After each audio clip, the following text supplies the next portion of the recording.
Welcome to the Stoic Tide. You want to know how to build an aura so powerful that men hesitate before crossing you? That women are drawn to you like iron to a magnet? That crowds bend beneath your presence without a single word spoken? You want the aura of inevitability.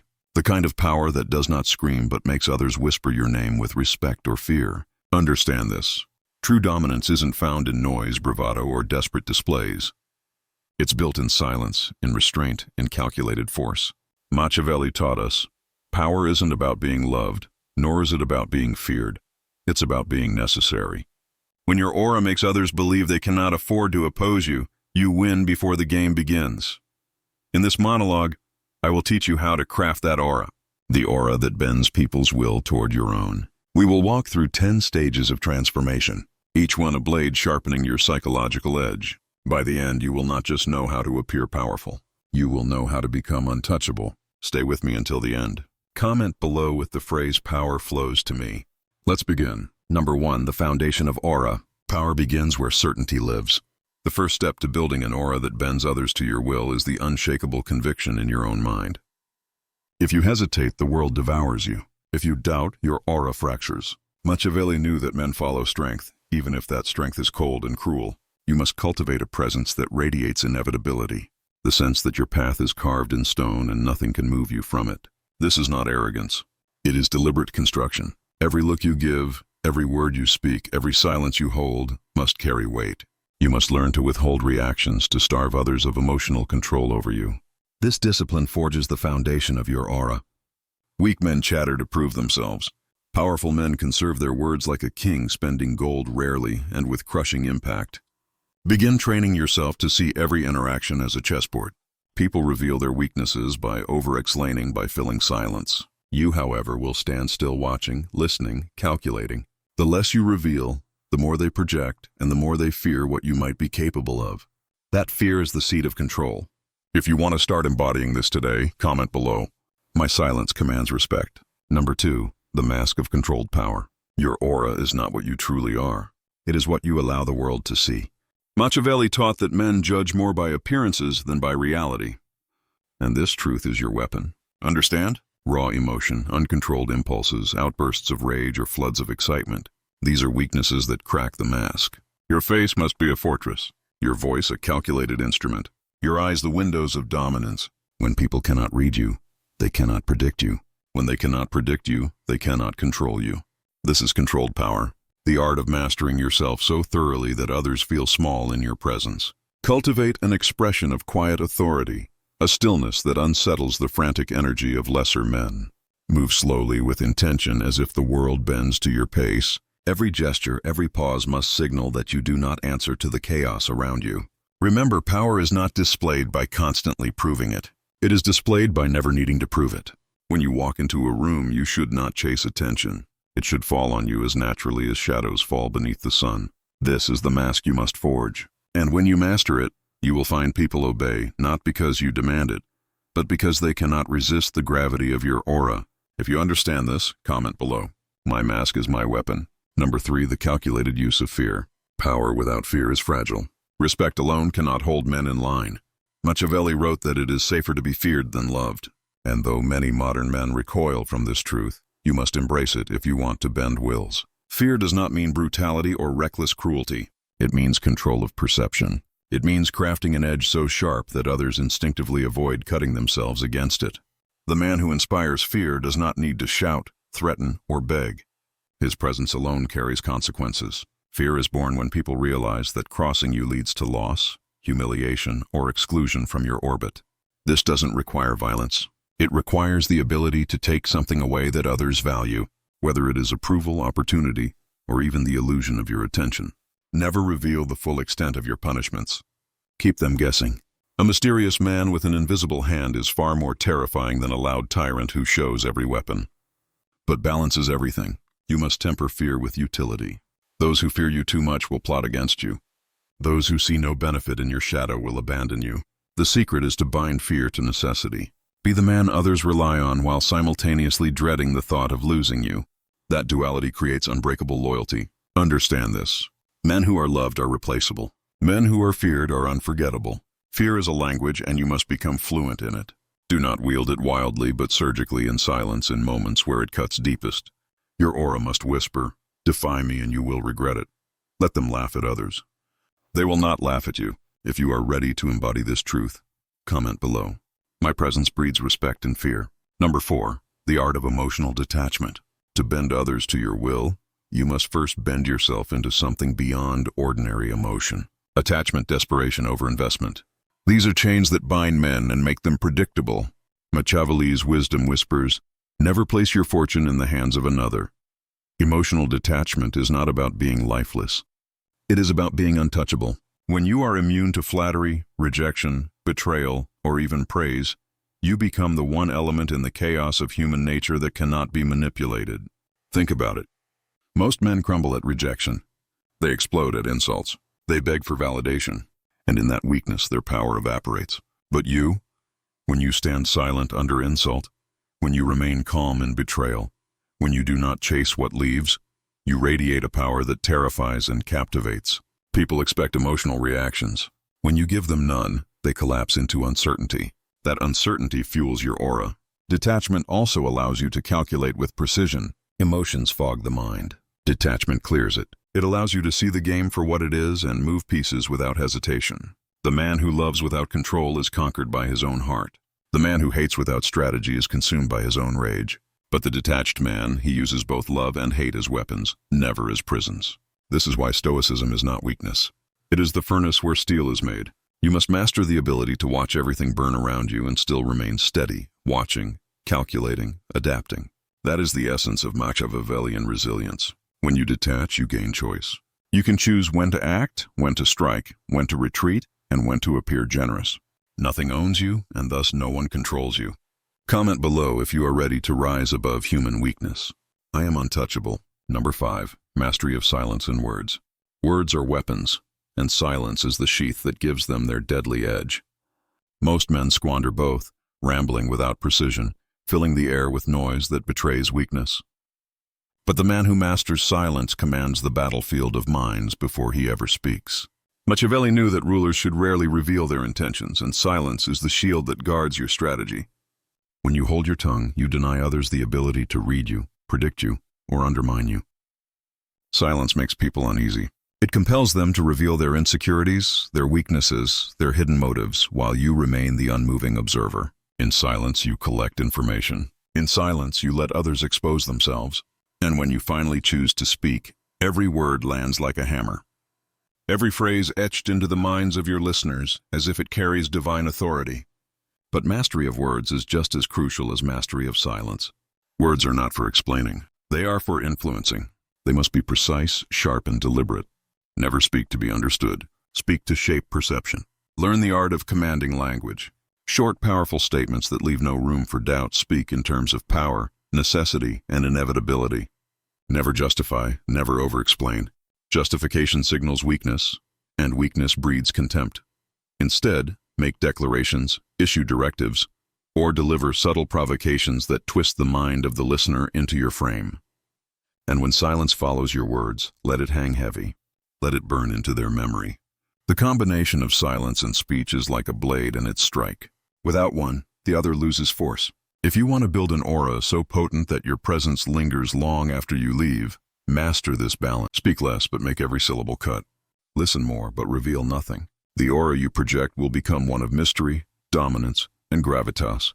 The aura of a man who cannot be ignored. Understand this. A careless tongue ruins kings. A disciplined tongue builds empires. Silence earns respect. Words win loyalty. And both together forge fear. This is how legends are built. Not through noise, but through control of sound itself.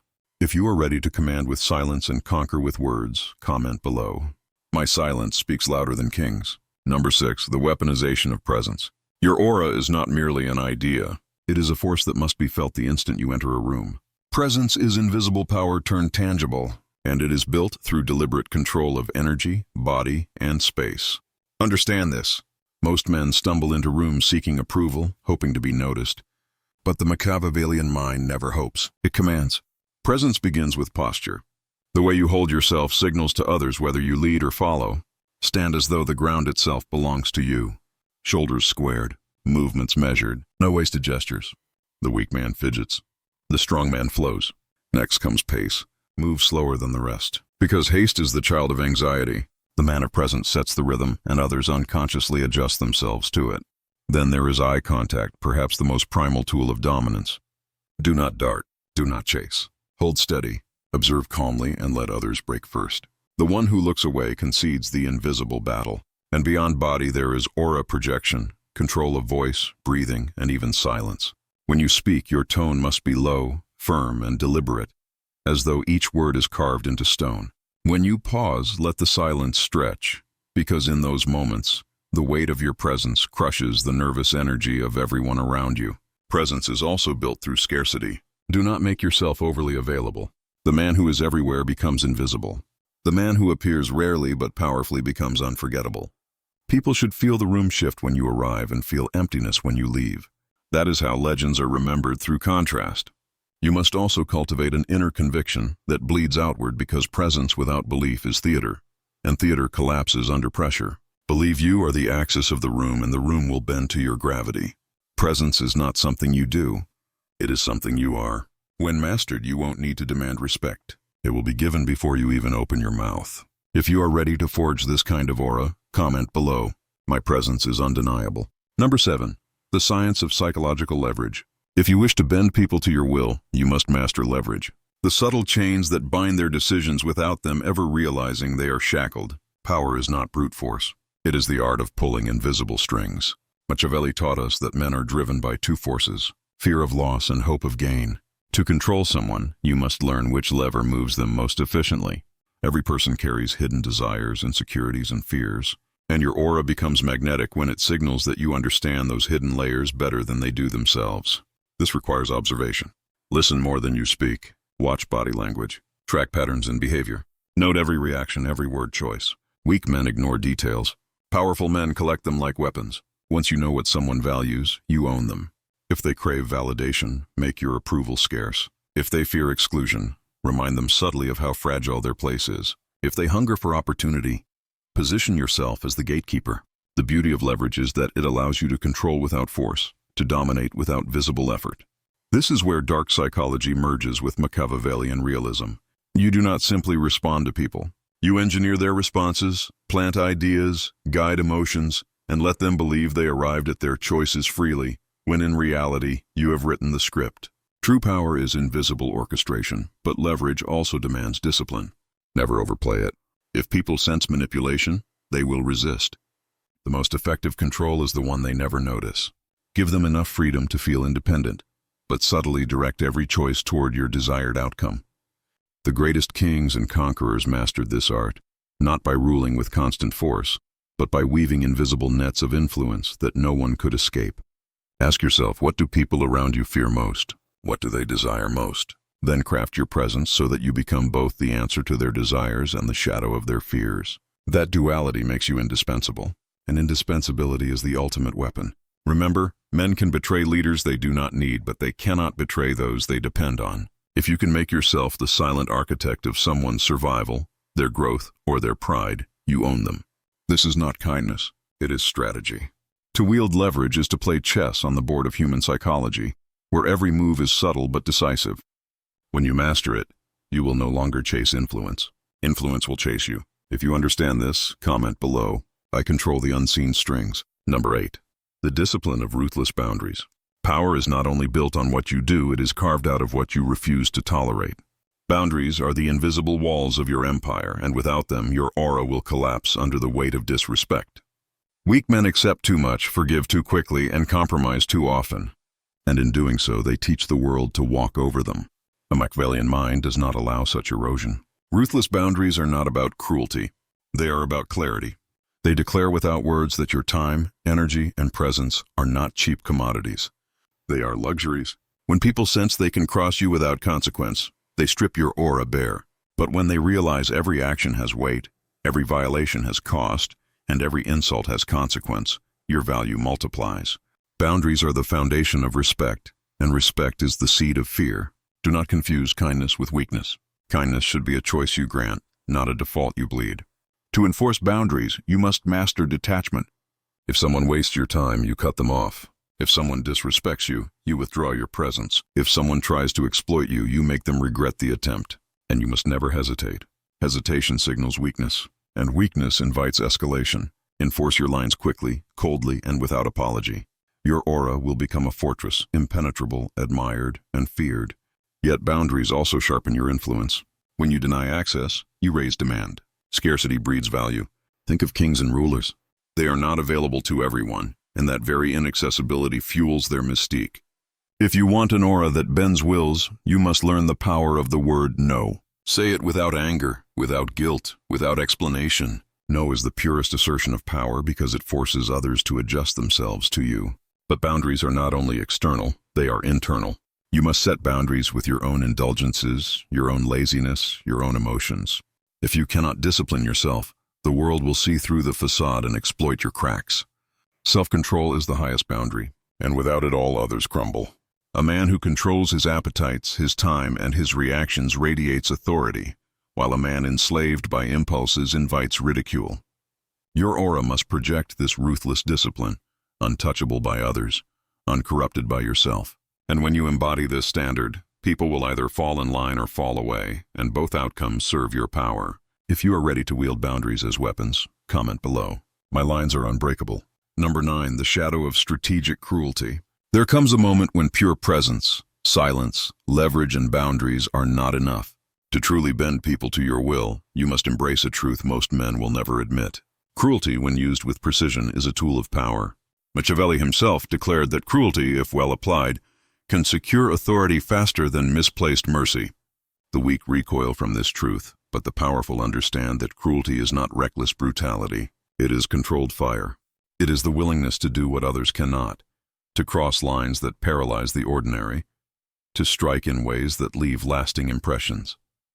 Strategic cruelty means you do not punish constantly, but when you do, the punishment is unforgettable. It means you do not seek conflict, but when conflict is forced upon you, you end it decisively, publicly, and in a way that deters future opposition. Cruelty in power is not personal.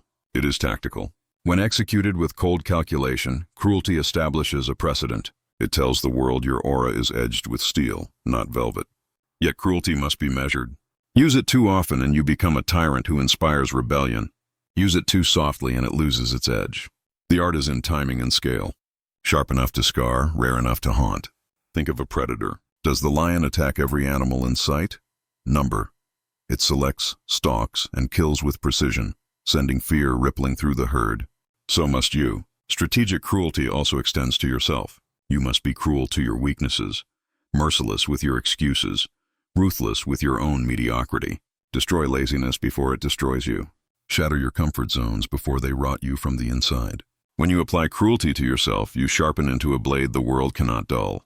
And when others witness this ruthless self-discipline, they realize they cannot match your resilience. That recognition bends them to your gravity. But do not confuse cruelty with chaos. Chaos weakens empires. Controlled cruelty builds them. The aura you want, the aura that bends people's will, cannot be built on kindness alone, nor on fear alone, but on the mastery of both. Mercy makes you admired. Cruelty makes you remembered. The balance makes you untouchable. So when the time comes to unleash cruelty, do it with precision, with intention, and without hesitation. Let the scars you leave on your enemies echo as warnings to anyone watching from the shadows. That is the true Machiavellian way. Power secured not by constant war, but by decisive demonstrations that make further resistance unthinkable. If you understand this and you are ready to carry the weight of such responsibility, comment below. My power is edged in steel. Number 10. The crown of untouchability. Everything we have built, the silence, the mask, the fear, the detachment, the presence, the leverage, the boundaries, and the cruelty leads to one ultimate destination: untouchability. Untouchability is not a title you give yourself. It is a status others feel when they stand in your presence. It is the aura of inevitability, the sense that no scheme, no insult, no betrayal can pierce you. To be untouchable is to operate above the games of ordinary men, to bend their will while never appearing to exert effort. This crown is forged in discipline and worn in silence. The untouchable man does not seek validation. He generates it. He does not chase opportunities. He creates them. He does not beg for loyalty. He demands it through the weight of his aura. Machiavelli wrote that fortune favors the bold, but boldness without strategy is suicide. True boldness is controlled risk executed with precision supported by layers of preparation. The untouchable man never moves recklessly. Every step is calculated. Every silence is a trap. Every smile a mask. Every gesture a signal. And because he is consistent, others come to believe he cannot be broken. That belief is his shield. Understand this. Power is never permanent. History shows us that every king, every empire, every titan eventually falls. But while you stand, your aura can make you seem eternal. People will bend to you not because they must, but because they cannot imagine a world without your shadow over them. That is the highest form of dominance. Not loud, not chaotic, but inevitable. To become untouchable, you must fuse all the principles together into a single being. Your silence must command attention. Your mask must conceal your strategy. Your fear must be sharp but measured. Your detachment must keep you cold when others burn. Your presence must alter the air itself. Your leverage must turn men into unwitting pawns. Your boundaries must be walls they dare not climb. Your cruelty must be precise, haunting, unforgettable. And in the end, when you weave all of this together, your aura will be so powerful that people surrender. Not because you force them, but because resisting you feels impossible. This is the crown of untouchability. It cannot be bought. It cannot be faked. It cannot be stolen. It can only be built through ruthless discipline, Machiavellian cunning, and a relentless will. You now know the path. The only question left is whether you will walk it. If you are ready to step into this power, comment below one last time. I am untouchable. And remember, if this monologue sharpened your mind, if it fed your hunger for power, then do not hesitate. Like this video, subscribe to the Stoic Tide, and turn on notifications so that every time I release a weapon for your arsenal, you will be the first to wield it. The path to power has no room for delay.